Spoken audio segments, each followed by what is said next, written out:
तो क्या कहेंगे? देखिए, जो 2 बंदे गायब हुए हैं वो हमारे कबायली और पख्तून रिवायात के खिलाफ किए गए हैं। जिरगा हमारा जो है वो पख्तून रिवायात हैं।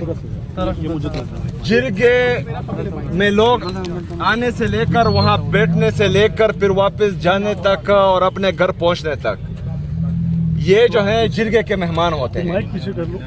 जिसने भी ये किया है उसने हमारी पख्तून रिवायात तोड़े हैं।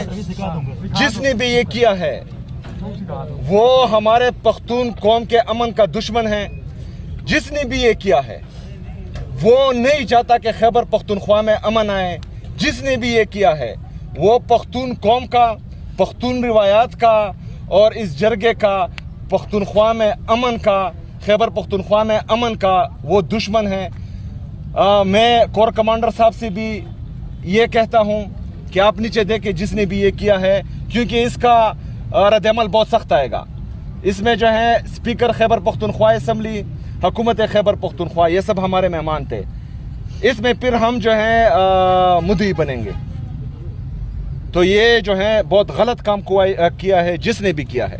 मैंने पुलिस से पूछा, एक बात मैं बात पूरी करने दें मुझे। इस तरह अगर फर्ज करें खैबर पख्तूनख्वा की पख्तून और कबायली रिवायात को अगर तोड़ा जा रहा है और उसमें जो है हमारे अमन को नुकसान हो रहा है, पख्तूनों का नुकसान हो रहा है, सूबे का नुकसान हो रहा है, तो मैं वाज़ा पैगाम देता हूँ कि उस पर रद्द-ए-अमल आएगा और वो बहुत सख्त होगा। सोहेल अफरीदी साहब ये बताइएगा, कि जो इस्लामाबाद में धमाका हुआ उसके ताने बाने फिर एक बार अफगानिस्तान से मिल रहे थे, तो अब आप उसके बावजूद भी कहेंगे कि अफगान जो है वो आपके भाई और आप उनके लिए नर्म गोचा और वाना में जो देखिए जी, वाना में भी हुआ वहाँ पर भी देखें कि वो भी सूरत ये भी बताएं कि वो कौन लोग थे और वहाँ के कौन किस जगह पे हुआ है, ये भी थोड़ा सा बता दें। सुहेल खान में आपके SHO को जो है वो अगवा किया गया, फिर उसके बाद शहीद किया गया। ये सारे दहशतगर्द अगर वो मेरे घर तक पहुंचते हैं, अगर वो मेरे इलाके तक पहुंचते हैं, वो इस्लामाबाद तक पहुंचते हैं, ये मेरा फेलियर नहीं है, ये इंटेलिजेंस फेलियर है। पहली बात, उनको चाहिए कि मतलब जहां से जो है वो इंटर हो, जिस जगह से भी, वहां पर इनको रोका जाए, पहली बात।